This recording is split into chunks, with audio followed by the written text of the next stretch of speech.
welcome to the deep dive. Okay, you sent us something really quite different this time. It's a foreword from someone called Zoran the Dragon's Whisper. Now, quoting dragons, well, that's not our usual beat. Definitely not. But this piece, it just dives headfirst into some, really big ideas. We're talking reality, interconnectedness, these huge cosmic cycles. Yeah, it's pretty ambitious for a forward. It is. So our mission today, yours and ours, is to explore this, well, draconic perspective. See what wisdom we can maybe unearth from it for you. Okay. Look at how we humans tend to see the world. This strong idea that everything's linked, the patterns in the universe, and maybe even echoes of some older knowledge. Ancient wisdom. Yeah. Right. So let's jump in. Zoran's take on how we perceive things. Where do we start? Well, what strikes you right away is Zoran's point that we humans, we often get caught up in the pieces, the individual bits. Right. And we sort of miss the bigger picture, the whole tapestry they create. Like focusing on the threads instead of the image. Exactly. Zoran suggests our focus on analysis, breaking things down, which is useful sometimes. Sure. It can actually blind us to simpler, maybe more profound truths that are woven through everything. It makes you think, what are we overlooking in this constant drive for more detail? Yeah. Are we getting lost in the weeds, as they say? It's a really interesting point, isn't it? We always want more data, break it down, understand the mechanics. Mm-hmm.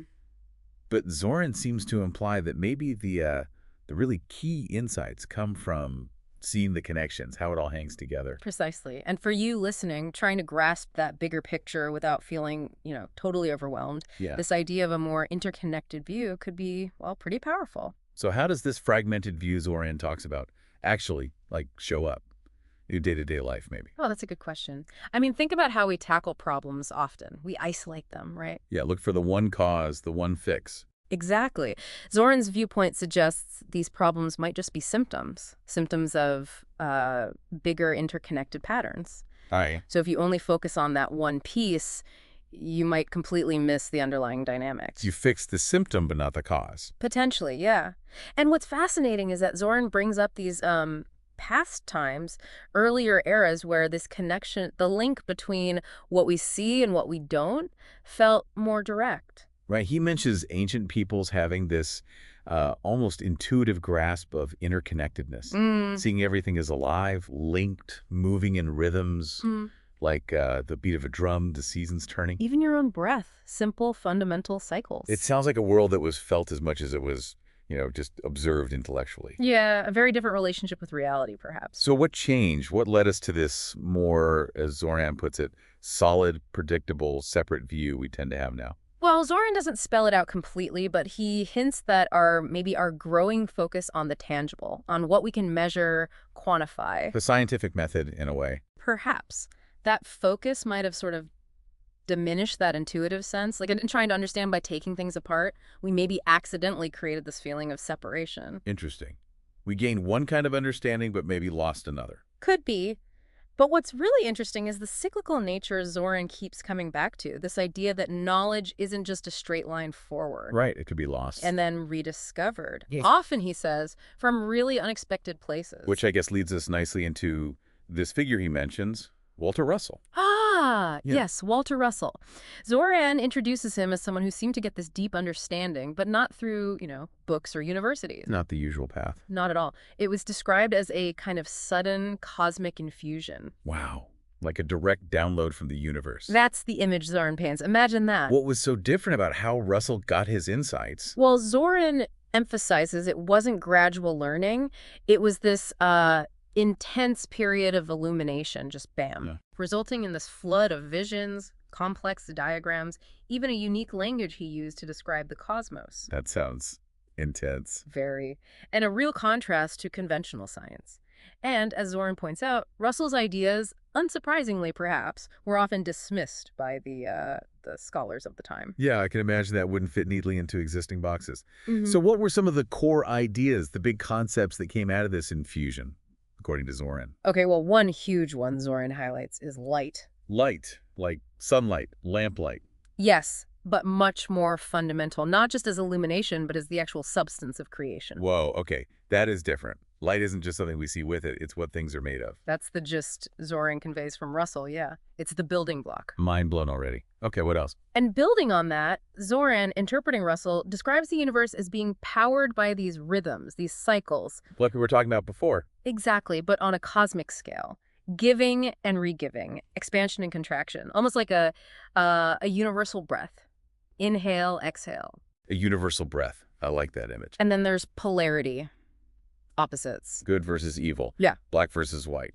Not quite like a battle, more like necessary points on a single wave, like the crest and the trough. Okay. They need each other to exist, part of the same movement, and they're always seeking balance, equilibrium around this central point, a still, silent 0 point, Zoran calls it. So, not opposing forces, but two ends of a spectrum finding balance. Something like that. And the key thing Zoran emphasizes is that for Russell, these weren't just, abstract philosophical ideas. No, they were fundamental mechanics, like the actual operating principles of the universe. Okay, so for you listening, wanting to really get the sort of nuts and bolts, this offers a radically different blueprint for reality. Absolutely. And it's fascinating how Zoran then weaves this together with other threads. Thought so? He points out parallels between Russell's insights and ancient Eastern wisdom. Oh, interesting. Like what? Ideas about the maybe illusory nature of the material world we perceive and that deep underlying interconnectedness of everything. Right. Themes we see in Buddhism or Hinduism, perhaps. Exactly. And Zoran even throws in a nod to modern science. How our best instruments are starting to hint at a universe that's much stranger, much more dynamic than our everyday senses tell us. So it's like different paths leading to a similar viewpoint. That's the sense you get, a convergence. Ancient wisdom, these unconventional insights like Russell's, maybe even cutting-edge physics, all pointing towards similar underlying principles. And as Zoran frames it, this whole exploration isn't just about learning new facts, it's more like remembering something.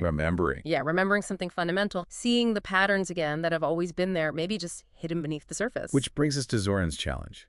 He speaks directly to you, the listener, doesn't he? He does. He encourages you to open your mind, to listen for the resonance beneath the words he's written. Resonance beneath the words. Yeah, to consider that there might be more going on, more layers to reality than we usually tune into. And he admits it might be uncomfortable. Oh, yeah. He acknowledges these ideas might push against, our comfortable assumptions about how the world works. But the payoff could be big. That's the suggestion. Potential for interesting discoveries, finding forgotten truths if we're willing to look beyond the obvious surface. And then he drops that quote, the one about metaphors. Ah, yes. Scholars say worms are metaphors. I say metaphors bite. Metaphors bite. What do you think he means by that? It's quite punchy. I think it's a potent warning, maybe, about dismissing ideas just because they seem fantastical or metaphorical. Like, don't underestimate their power. Exactly. These ways of understanding, these metaphors, they can have real teeth, real consequences for how we see things and how we act. And he doesn't just leave it there. He gives a practical exercise, the dragon trial. Right. A little assignment from the dragon. What does he suggest you do? He suggests observing something really simple, like watch a leaf falling, or a cloud drifting by, or steam rising from a cup. Okay, simple enough. But the key is how you observe it. Focus on the process itself, the energy in motion, how that simple action connects to larger cycles. So not just, a falling leaf, but seeing the cycle of growth, decay, return. Exactly. And he wants you to try and sense the rhythm underneath it all. What kind of insight could you actually get from just watching steam rise? Seems almost too simple. Well, by shifting focus from the static object, the leaf, the cloud, to the dynamic process, you might start to feel that interconnectedness Zoran talks about in a more, tangible way. Less intellectual, more experiential. Ah, okay.